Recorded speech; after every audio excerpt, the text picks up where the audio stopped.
Chapter 18. The Journal of Clayton Mercells, December 2nd, 2049. It felt good to be in clothes again, and even better, to be sitting in the dining room washing roast ham down with table wine. Esther and Teddy had prepared a late Thanksgiving dinner to celebrate my return.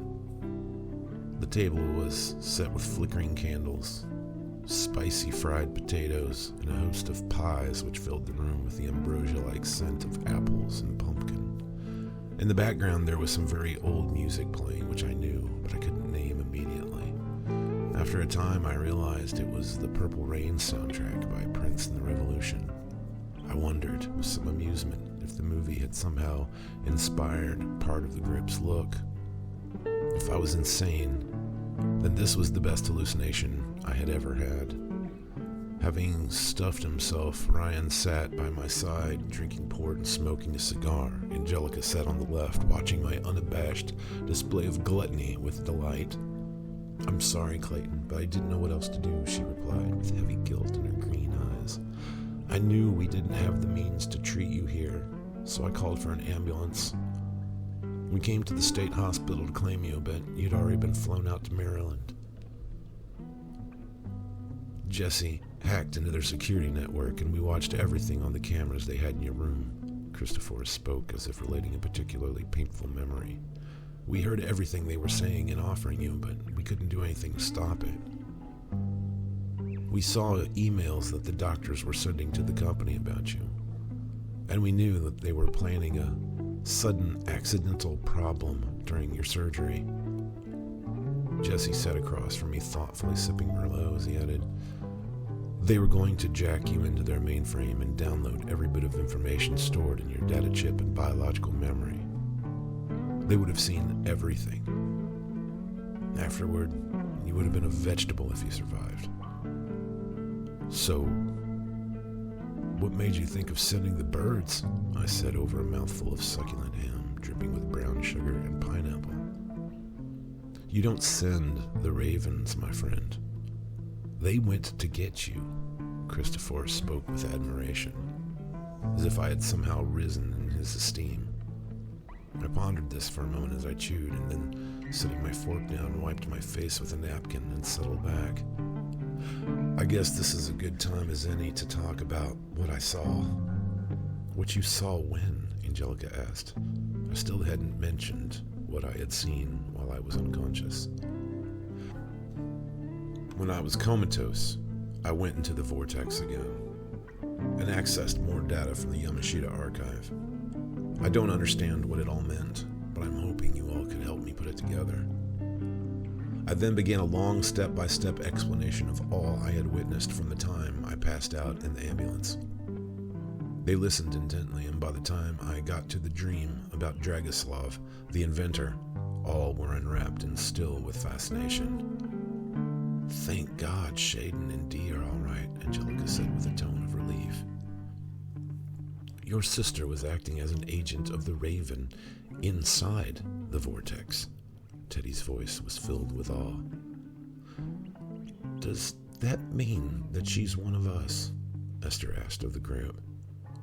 "It would make sense," Christopher answered as his cat leapt upon the table and began nibbling from his plate. "It would explain why the Ravens have taken so much interest in Clayton. The bond to the entities is often genetic." "So is Clayton a latent psychic?" Angelica was staring at me as if she had never seen me before. "The nurse told me that the neural implants act as a suppressant to natural abilities.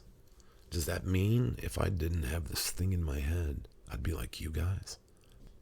I looked from face to wordless face.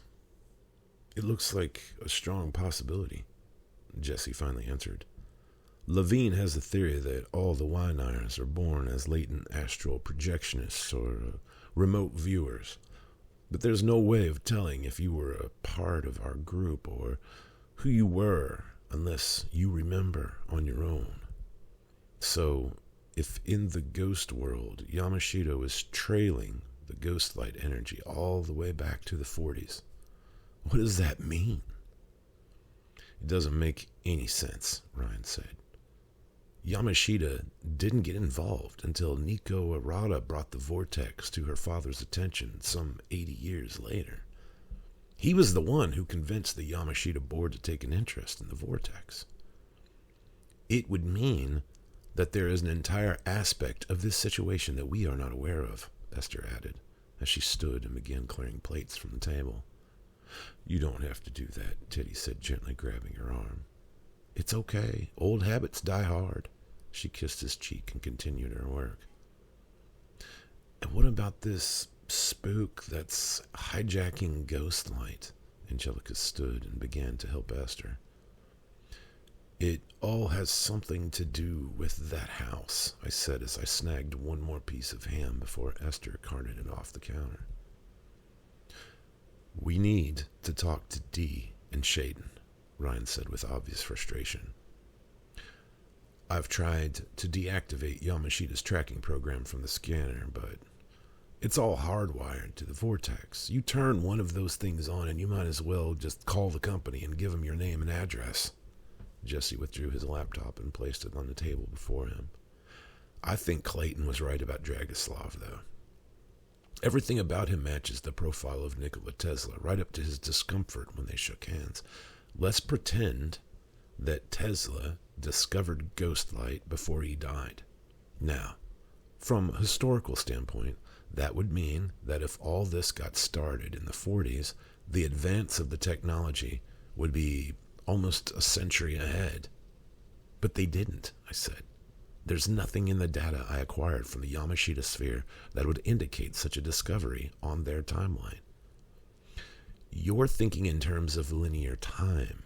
What if they sent an agent back through time to begin an advance in the technology so as to accomplish some goal earlier? Jesse was typing away as he spoke, and Teddy leaning over to the screen with interest. Time travel, I said with a laugh. Don't be so quick to downplay it, Clayton, Ryan said, pointing at the computer. We have evidence to support the theory that it may be possible that humans, at least in spirit form, may be able to navigate time. But there's a catch, Jesse said with a smile. From what we can gather, it can only be accomplished across parallel worlds. So, say what? I said with complete confusion. A disembodied human soul can travel to different times in another reality, but not the one of their origin. If I die here and use a gate to enter another reality, I can, in theory, show up at any given date in the alternate history. The trick is that you just have to learn how to do it and have a portal available. But even if a ghost could do that, they wouldn't be able to have any kind of profound effect on the other world, right? The ramifications of this made my brain hurt.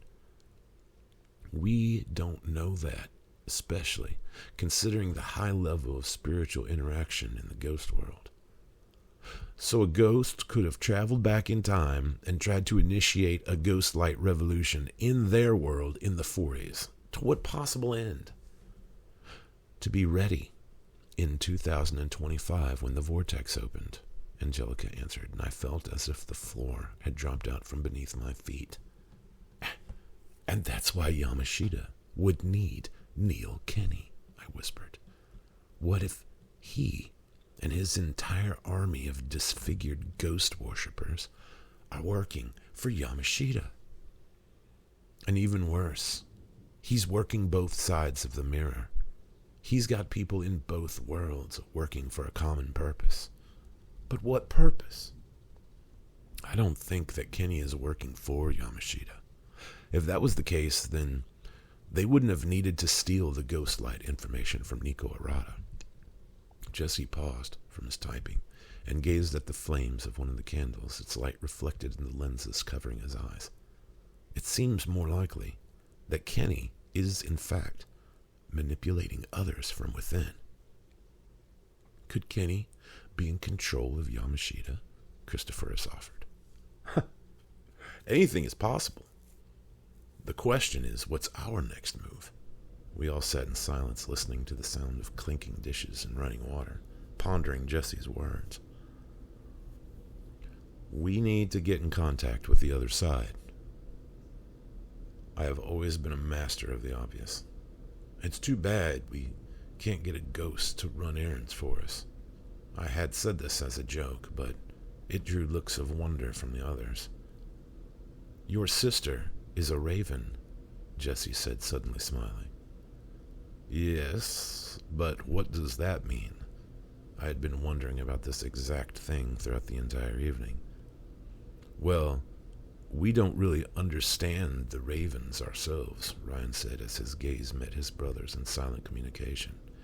But from what you said, I'm tempted to believe that possibly your sister may be able to manifest as a raven in the other world. If that was the case, then Shaden can talk to her, I finished, as the revelation hit like a thunderbolt. Is it possible to communicate with her? I asked as hope began to light the darkness I'd felt for so long. Maybe.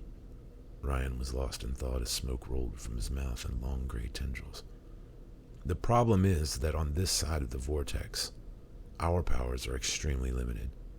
The levels of psychic energy here are almost non-existent.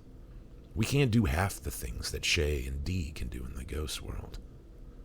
I could tell by the way Jesse was looking at Ryan, and they were formulating an idea between them. But maybe if we pool our energy, we can draw her here. Teddy and Esther were now listening intently as Ryan spoke. How do we do that? I asked, excitement overriding the lethargy of the feast. Simple. Ryan smiled and waved his hands over the table like a magician, preparing to unveil a trick. We have ourselves a good old-fashioned seance.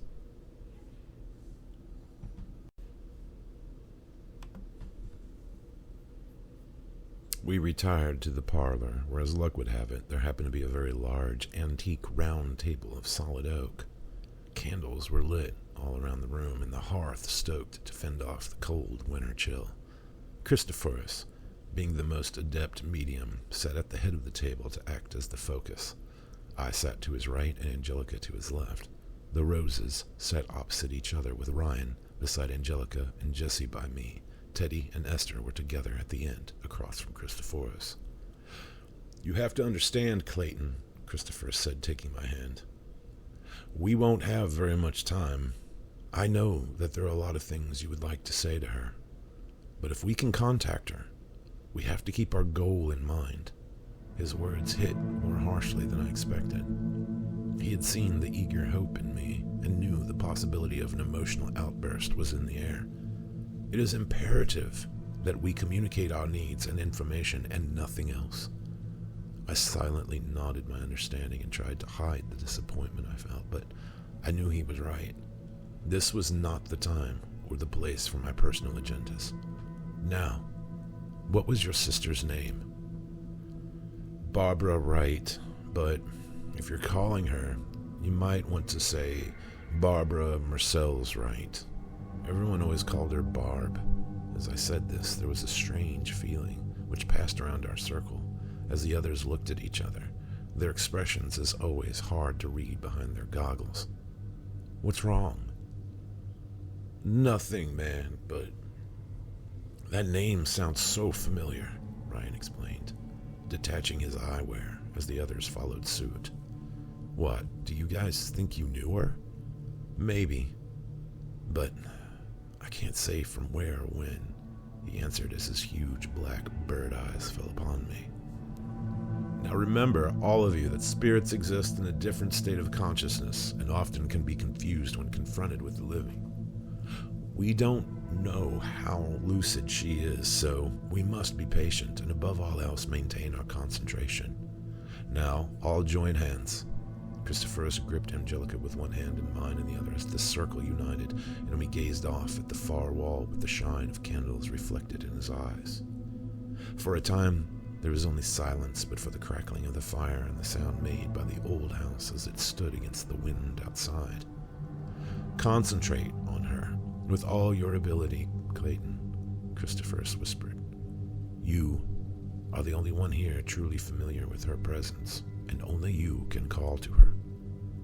As he spoke, I envisioned Barb in every imaginable detail, her round, pleasant face, her large blue eyes, and her long, flowing brown hair. I remembered the sound of her voice when she would call me to inform me of some inane trivia she had uncovered in the middle of the night. She had been possessed of an intense and genuine love of mysteries and secrets. When she came across some obscure fact, she had delighted in illuminating me with her discovery. I could almost see her sitting in a local coffee shop in front of her laptop during one of our monthly brunches, rattling on about some corporate conspiracy or other. She had a brilliant and probing mind, and she had used her considerable technological know-how to squeeze information from various companies which employed her. I tried to reclaim the essence of the person I had known and bring it closer. It was then I felt the strange, warm buzzing that seemed to be passing through my body, from Christophorus to Jesse with me as its conduit. As the energy slowly began to build, I felt the dull ache of a migraine begin in my head, but resisting, I forced myself to continue to focus and remember with all my ability. I could hear Christopher saying her name in a quiet chant, and soon the others joined in as the force of the energy built alongside the sharp pain in my skull. I knew it was the neural implant acting as a blockage to the energy summoned by the group, hot and reactive, like a fork left in a microwave. I could not give in to the pain. I could not let go of the circle and disregard this opportunity to bring her here. I forced myself to ignore the growing agony behind my ear, which was searing like a red-hot screw being slowly driven into my brain. "I believe she is with us," Christopher said, and opening my eyes, I could see a haze of violet forming in the center of the table, like smoke through which light was passing. From the expressions around me, I guessed that the rest of the group was seeing a much more detailed apparition. I ignored the pitiable envy I felt and concentrated on maintaining the hold I had on my sister's image. "Barbara Marcel's right. Are you aware of us?" he said, and for a moment it seemed to me that the haze grew in brightness, but dwindled in my sight as another shooting pain stabbed through my skull. "Barbara, we need to communicate with our friends in the other world. Can you help us?" I looked at Angelica questioningly, and she silently nodded to me. I took the gesture to mean that Barbara had agreed. "Can you return with us with more information?" he asked, and then whispered to me, "She says that she can." I watched as the others stared in silence and was under the impression that they were listening to a dialogue that I was incapable of hearing. The pain was building into a throbbing, awesome hurt, and I began to feel my hold on consciousness slipping as cold sweat formed on my forehead and tears threatened to fill my eyes. "Yes, we understand," Christophorus was saying solemnly. "You must tell them that we cannot use the ghost light." "Yes, of course." It was then that the last wall of my resolve was broken, and a cloud of darkness fell over my vision as I fell onto the table. Just as I slipped away from the waking world, I at last heard her voice uttering a single phrase: "Tell Clayton that I love him."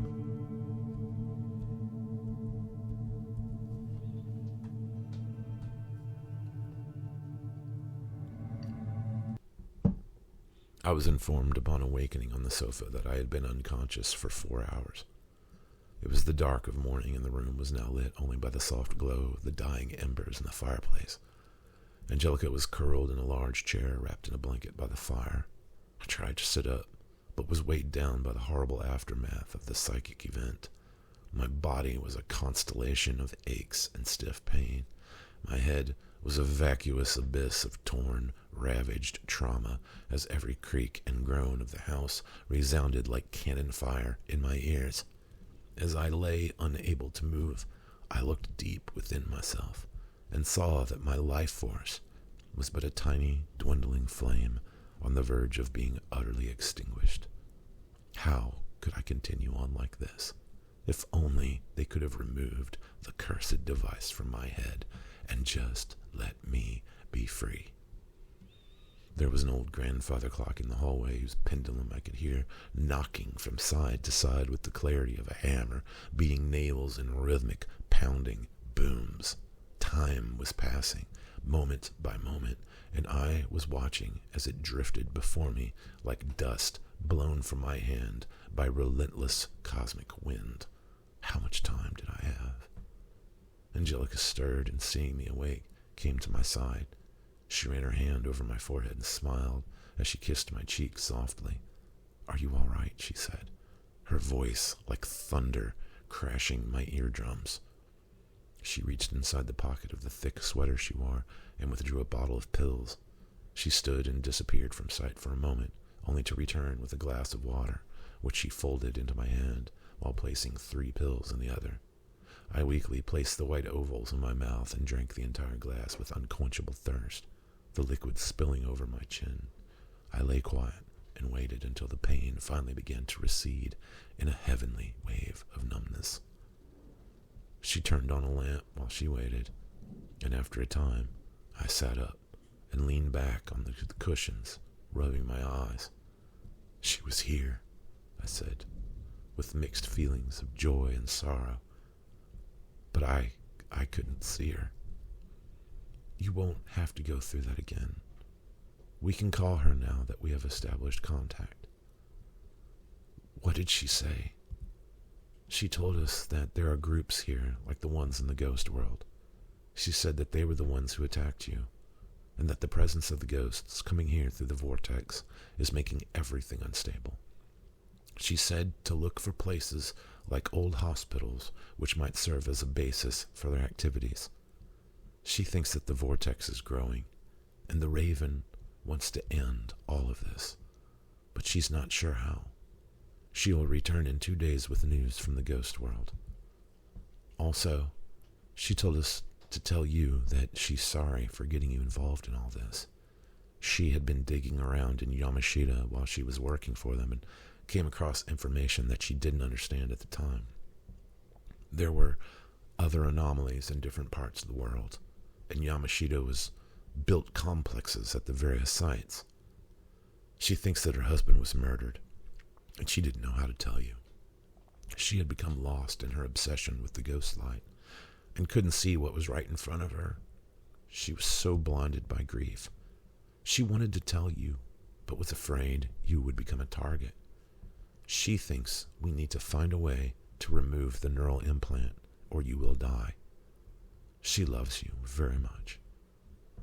There's no way I can get rid of this thing. Hopelessness filled me as I thought of the aneurysm, which might be forming in my brain. That may not be true. We've contacted Harris. He's coming here today. Oh, so Harris is a surgeon as well as a physicist. No, but he knows people. He's been researching how to get his own implant removed for years now. Besides, it looks as if we're going to need some help. What do you mean? Those people targeted you, Clayton. They knew who you were and had no trouble finding you. They most likely know who and where we are. Well, let's leave then and go where? There are ghosts everywhere now, and these people are using them. So, you can see them? No, not like the others. I can concentrate and see glimpses of them in my mind. At the seance, I could see your sister with fair clarity, but that was only because the others were focusing on her. So, we are just waiting for them to show up and kill us? Not exactly. It may come as a surprise, but we are not defenseless. What? So we have, like, guns and stuff? Guns and stuff, wow. You're a real commando there, Clayton. She was laughing as I rolled my eyes wearily. I don't like guns. I never have. Do you know what the world was like before they banned the open sale of guns? Every other week, some psycho would march into a school and begin blasting away kids. Yeah, and now the schools are like prisons, and parents struggle to keep the kids from killing themselves. Which was better? So, the Roses have some firepower stashed around here. No, not exactly. They have power, and it's just that their ability is limited. But you also have to remember that the Ravens are watching over us. and they were a lot more dangerous than they look. From what I've seen the past couple of weeks, I wouldn't doubt that one little bit. Are you feeling better? Like $1,000,000, I lied as I tried to stand. Slipping her arm around my waist, Angelica saved me from a near certain fall to the Persian carpet. What are we going to do while we wait? I asked with amorous innuendo made possible by the world of modern medication despite my weakened, nearly lifeless state. Really, she said as she practically carried me into the kitchen. Do you think that this is a very good idea, considering your current condition? Okay, you can do all the work then, and I will lay there like a fallen tree in the forest. Wow, that sounds so sexy. Come on. It might not be such a bad thing to redirect the blood flow from my brain for a while. She poured some hot tea and spooned a generous amount of honey into the large cup. You drink this, and then we'll see how you feel. Hot tea. My favorite. How did you know? You had the look of someone who sips hot tea. I tried not to analyze that comment to any exceptional degree. Well, if activities of a romantic nature are out of the question, then what will we do with ourselves? I watched as she disappeared into the hallways and returned with the box in her hand. As she placed it on the table, I recognized it instantly as a huge jigsaw puzzle of some eldritch castle seated on a dreary hillside in what had to have been northern England or Ireland. Don't you all ever just watch TV or anything? I asked as she opened the box and began clearing a space on the table for what would eventually be a 2.5-foot wide rectangle. We don't believe in television. It's a wretched tool of mind control used by corporations to mass produce a consumer herd on which to manipulate and feed upon. She said all this with such a casual tone as to suggest a long-accepted fact around the house. You guys seriously sound like a cult sometimes, you know that. Oh man, look at that sky and grass. If you wanted to get technical about it, we are a cult of a sort. I mean, we are involved in a spiritual relationship with a higher power. At least we're taking our cues from the being itself and not just some guy claiming to be in communion with it. Good point. I watched as she began systematically sorting edges and corners from the box with eerie precision. I'm sorry. I was not aware that I was in the presence of a puzzle-solving robot. I like puzzles. When I do them, I sort of go into a trance where I can separate from the present. It's like the front of my brain focuses so hard on the task at hand that it gets out of the way of the rest so that some real work can get done. The front part. Sorry, I'm not familiar with the terminology. You know, the consciousness or whatever. Like the left hemisphere? I said, tapping that side of my head in example. Yes. Keep the left side occupied for a while with something trivial so that the right can do some intuitive problem solving. That's the problem, you know, I said as I carefully began to examine pieces on my own. With what? She asked, already forming a long edge. The neural implant. It blocks communication and normal brain function. Maybe even higher brain function. You know, there was a time long ago when doctors tried to treat certain neurological disorders like epilepsy by severing the connection of the right and left hemispheres of the brain. Oh, and how did that work out for them? She asked. It stopped the seizures, but the patients became afflicted with a weird syndrome where their left hand became independent of their conscious control. It would act on its own to the point of absurdity, even attacking them in the night. That's crazy. It led the doctors to believe that the two hemispheres act as two separate entities cooperating in normal brain function, but without communication between the two, they become isolated and independent of each other. So you think your other self is blocked by the implant, and it is repressing certain aspects of your personality. Not to the extent of the epileptics, but I think that the implant keeps certain parts of my mind preoccupied to the point of hampering its natural function. So, who are you without the implant, Clayton? I don't know. I never really cared before. I spent my childhood waiting to get this thing, and now I wished I'd never even heard of it. Why did you want it so desperately? Because I thought it would make me special, I guess. I mean, when you're a kid and people pay attention to you, it can become the only thing you want. People tell you that you are different and that you have a gift that's 1 in a million.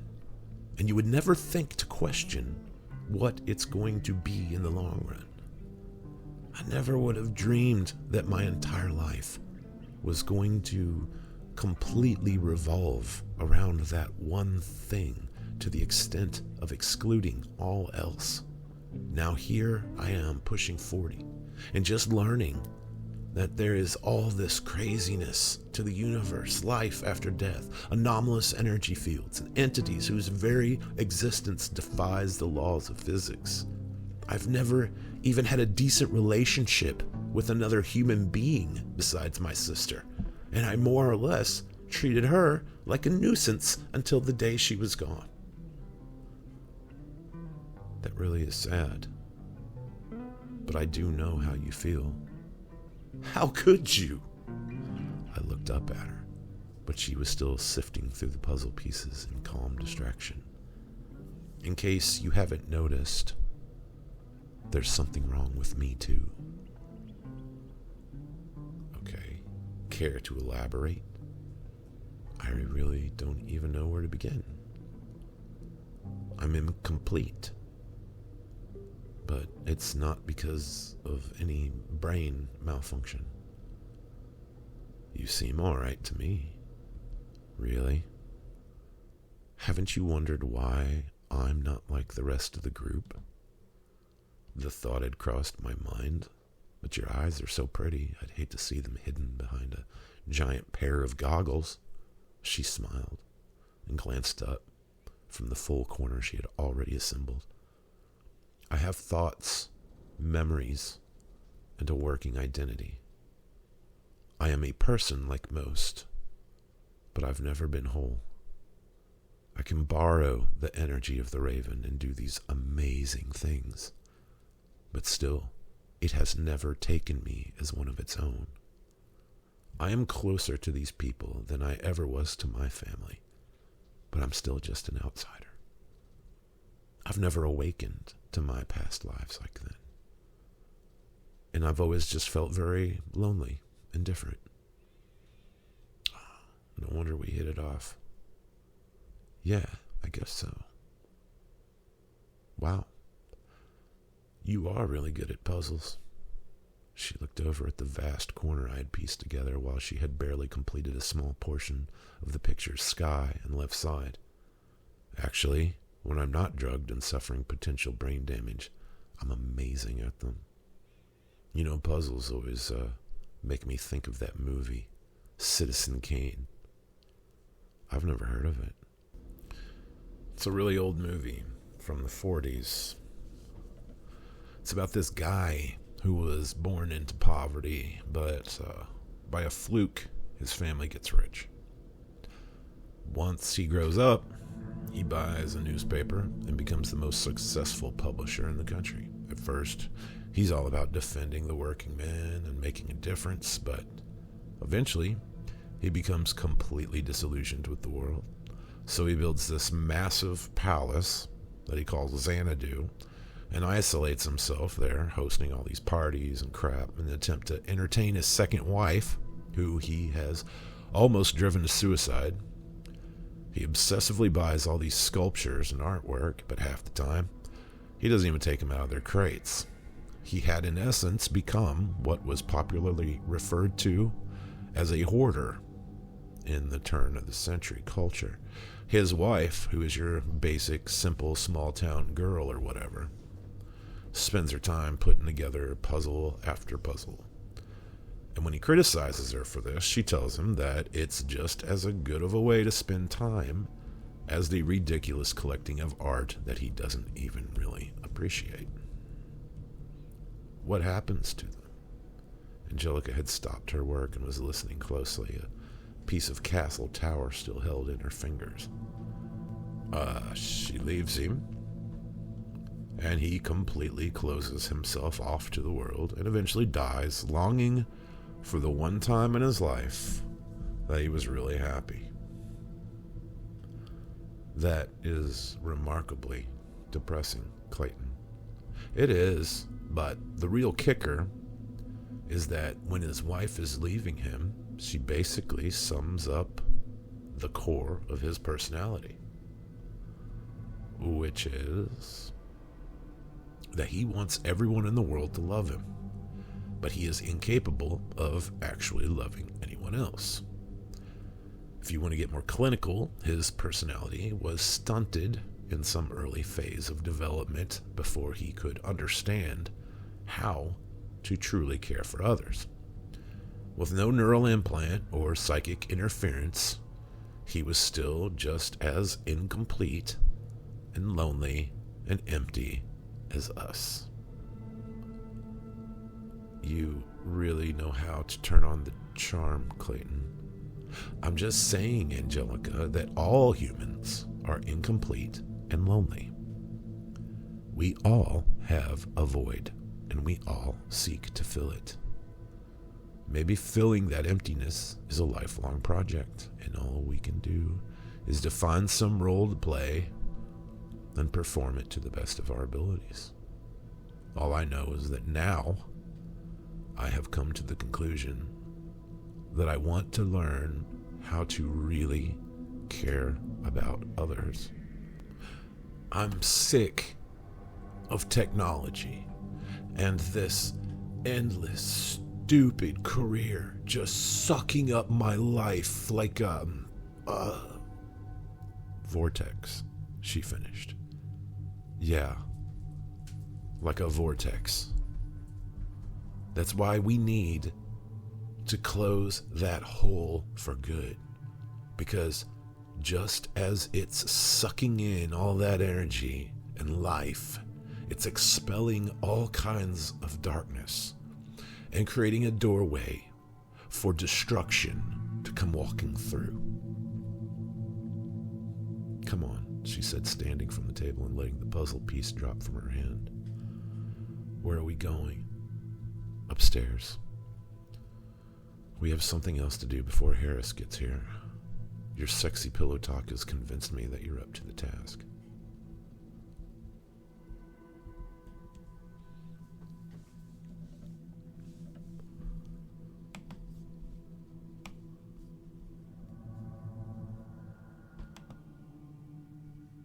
Chapter 19. The Distortion Diaries. August 13th, 2034. I have heard the voice as clear as day. Just as I had suspected, it lives in the light. I had sat listening as it spoke, and soon passed into a slumber or a trance in the heavy luminance directly before the emanating sphere of the ghost light. I had begun to dream, but these dreams were more like visions than fleeting images of my unconscious. I had journeyed far into the depths of the light, and there I saw a house. It loomed magnificent and awful in its splendor as I approached and found the large doors of its entrance open. The voice continued to speak as it drew me in. The farther I went, the louder and more discernible the words had become. It was calling to me, explaining that it had waited for one such as me, who had the genius and the power to understand. The house was a combination of old Southern finery, Greco-Italian architecture, and a fortress-like imperviousness of solid stonework. The interior was an amazing deterioration of some great distant past. The furniture moldered, and the chandeliers hung with moss and cobwebs. The voice drew me to the stairs, but did not originate from above. Instead, I could hear it echoing up from the floor in the bowels of the foundation. I followed until I found a door beneath the stairs, which I opened. Before me was a great stone descent which trailed down into the abyss of shadows beneath. All along the wall were oil lanterns, which suddenly lit with flame, giving radiance to the darkness below. I walked down the steep and winding steps until I came to a great tunnel. Here too the lanterns sprang into fiery light, and I followed them until I arrived at a door. The massive oaken, iron-bound structure was covered in endless inscriptions of some absurd and ancient language. I reached forth and placed my hand upon it and found it cold as a sheet of ice. And then, from within, I heard the voice speak. "Finally, you have come to me, my thrall. So long have I been patient, and now my wisdom has brought fruition. You have forever known that you were born to a greatness that others could never comprehend. And now you have come to me so that this greatness may be realized." "What are you?" I whispered, as I placed my ear to the chill coldness of the door.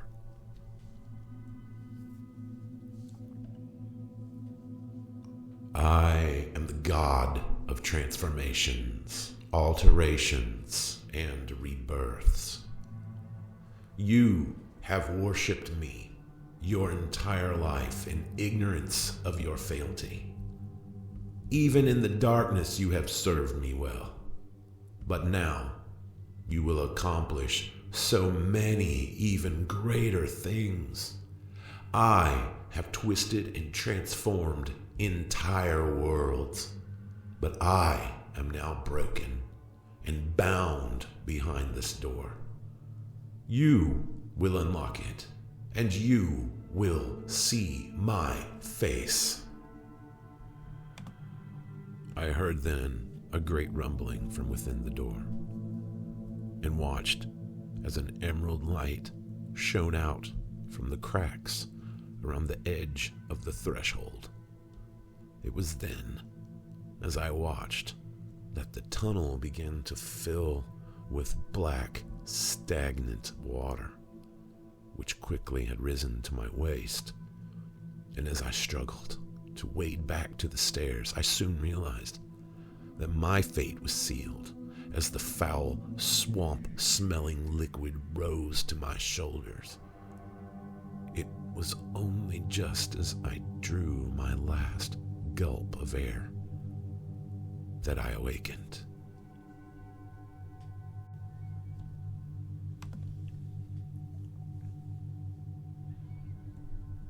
Cleve has brought me 4 clients from the United Kingdom. They are a strange and motley group consisting of a man and his 3 unusual female companions who seem to me little more than demented drug addicts. I was informed that they are more of the bizarre ghost-worshipping cultists who have become so enchanted with our webcast videos. These people have begun calling themselves distortionists, a name which has caught on in the media for those who practice the level of bodily disfiguration for which I am now responsible.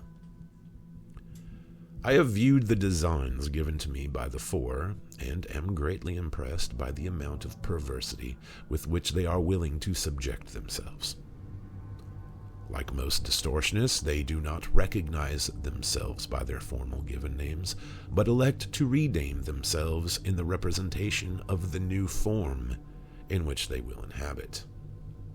These four call themselves Griffin, Sabin, Abilene, and Pandora.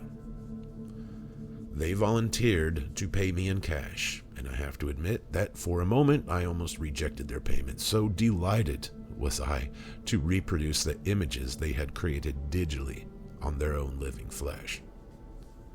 By the time they are finished, they will be most monstrous, possibly the most wondrous yet of my living endeavors. I am relieved to be working on those who are truly committed to their vision, as only a week ago I was subjected to the shame of a failed operation.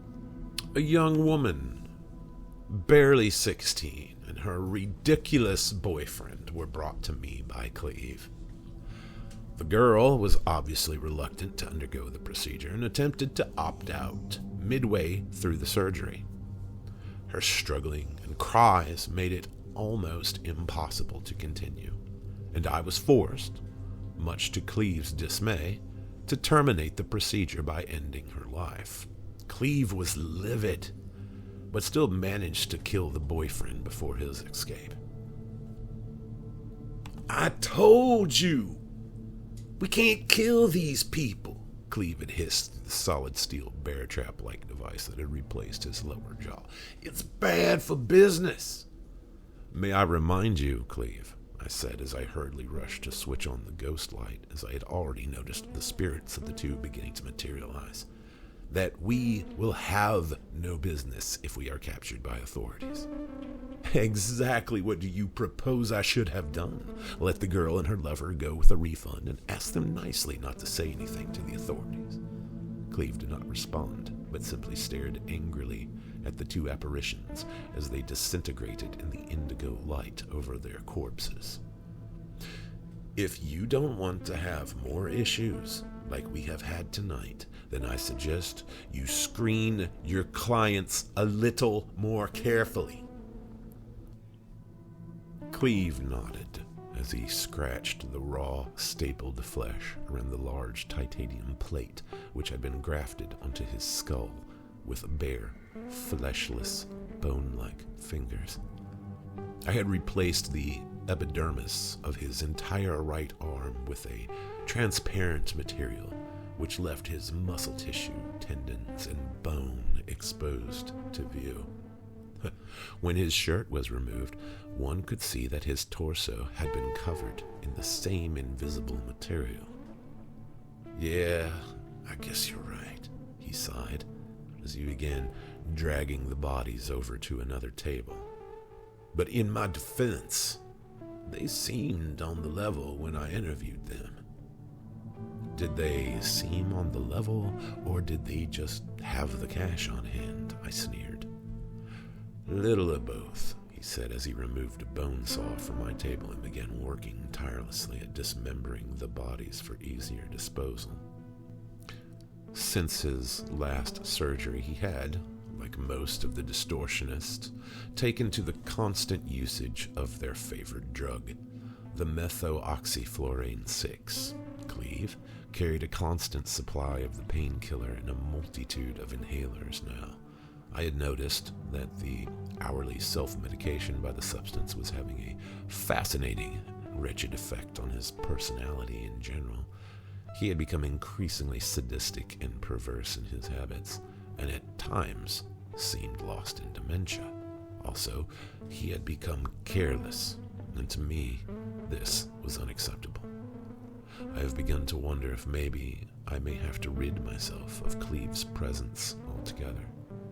But he is a dangerous and cunning person. If I failed in this termination, then the results could be disastrous.